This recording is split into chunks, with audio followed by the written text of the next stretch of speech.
I'd heard about Heroes Con my entire career. It was a show I'd wanted to do for many, many years, and for the first time, I'd be attending the 2026 show. I'd heard about it, read about it in comics. They had ads all over the place when I was a kid, and this year I was finally going. Then, we heard the crash.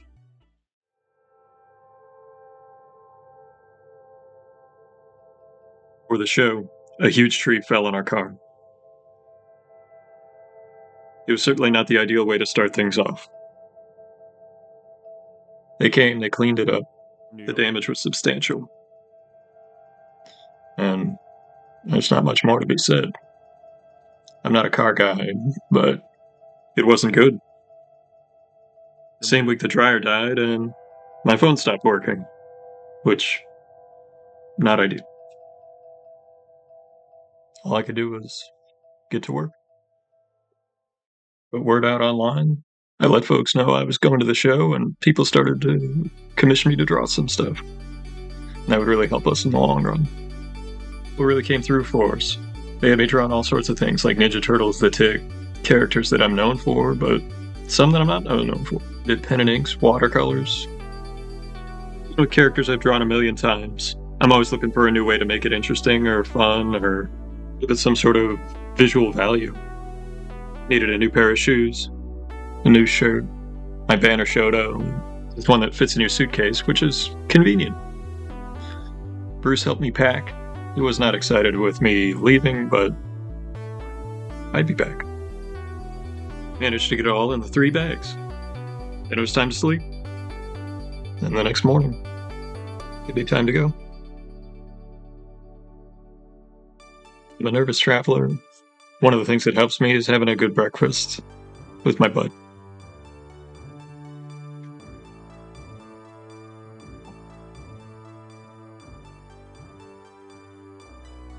One last check of the bags, the checklist, all that good stuff, and met my ride.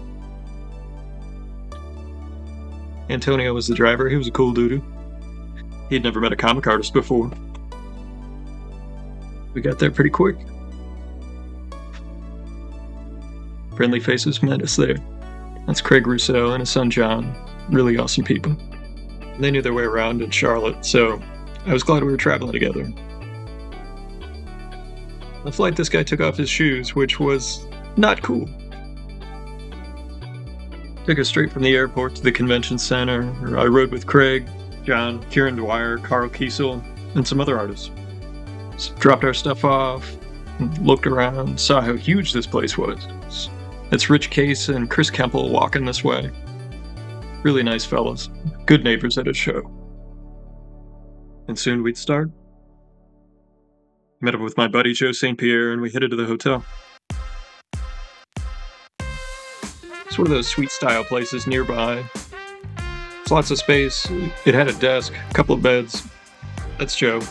He took a spill while he was on his way over there and had a big band-aid on, but he'd make it. He shipped in some books. He brought his bags. We didn't really have a view, but they put your name on the TV. Makes you feel real special. Lots of space. There's a grocery store. We got supplies for the weekend. We'd head out and find something for dinner. We found this diner just up the street. We both like diner food. They said they have the best chocolate cake in the city. I got myself a giant omelet with a biscuit and home fries and such. Then I went back to the hotel. Hit the gym. Tried to relieve some stress. I get anxious, and it's one of the few things that actually helps me quite a bit. And I called it a night. The next day came, and we headed over to the convention center and got in as soon as we were allowed. Set up our tables, and it's a tough thing when you're traveling to set up the perfect table, and I think too much about it. So, we'll take a look around. There's the guys.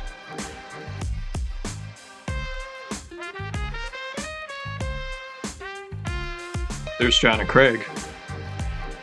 There's my crab shirt. Day one.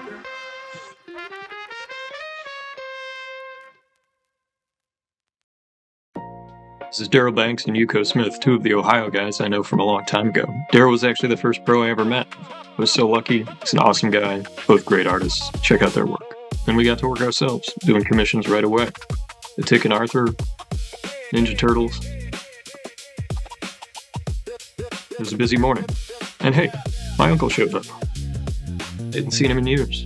We all went out to dinner. I got to hang out with Todd Zago, Craig Russo, Matt Waringo, his wife, and Rich Woodall. John and Craig, too. We went to a fancy hamburger place and shared a few stories, had a nice meal, and caught up. At night we had sketches to do, so we went back to the hotel and made use of the giant desk that was there.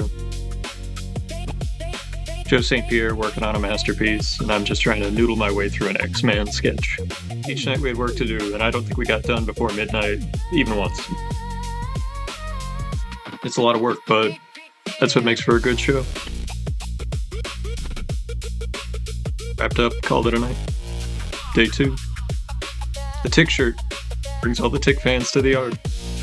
The Tick audience may not be large, but it certainly is mighty. Paul the Samurai sketch for a longtime Tick fan.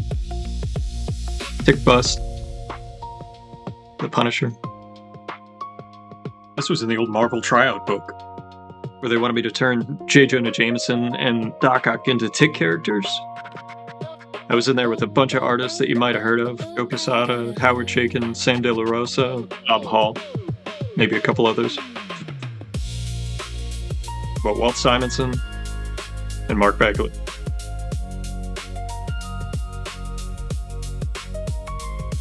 This guy managed to show up on one of the sketchbooks. It was a busy day. It was a good day. Day 3.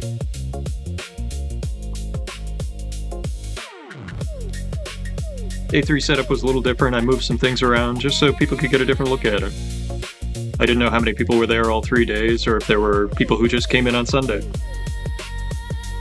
Always trying to make a good first impression. There's Kari Andrews.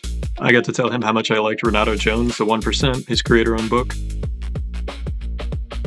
But the next thing would probably be the most important thing personally to me.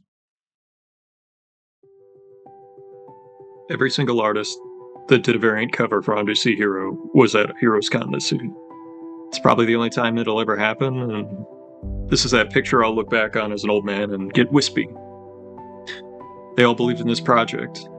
Not everybody out there is as lucky as I am to have these talented guys support me for a very silly comic that I really wanted to do. Craig Russo, Rich Woodall, Joe St. Pierre, and John Lucas all helped me. It was great seeing John. I hadn't seen him in years. We did an art trade. He did a great Swamp Thing. I did this Bride of Frankenstein. I met a really big Danzig fan that also loved the Tick. That's Kieran Dwyer. It was cool meeting him. Cullen Bunn, Jimmy Z, members of the Tick Brotherhood. Did a jam with Chris Campana. Then as quick as it started, it was time to go. Rode in the shuttle with Casey Jones, Clayton Henry, a couple other folks. Got something to eat at the airport. And we made it back. Camille picked me up at the airport. I was beat, but we did it. I was glad it was time to go home. I was just so tired, but happy. I brought some stuff to get signed. George's Genti, Ron Friends, Carl Story, Bob McLeod, J.G. Jones, Jim Calafiore. Picked this up from Casey Jones. Got this from Clayton Henry. Michael Ringo Page from his brother Matt. Joe Staten. He signed a book too. Jose Luis Garcia Lopez. He signed some. And I brought this, my first comic book. I've been carrying it for years, getting it signed by tons of creators. And I got to see a couple here that I hadn't seen in a long time or since I started doing this. I can talk about this book for ages.